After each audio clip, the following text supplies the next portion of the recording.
Hello, in front of me I've got BLACKVIEW A70. In this video I'll show you how to manage Google Pay app. In the beginning, let's enter Google Pay. And now tap Get Started.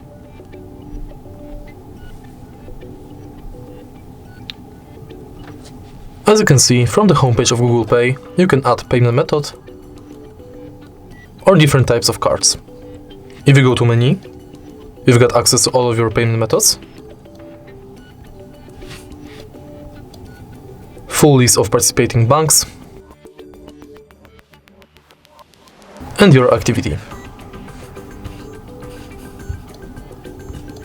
In settings, you can enable or disable email updates, Gmail imports, personalization within Google Pay, purchase notifications, updates about your passes, offers and tips, and you can edit your account info.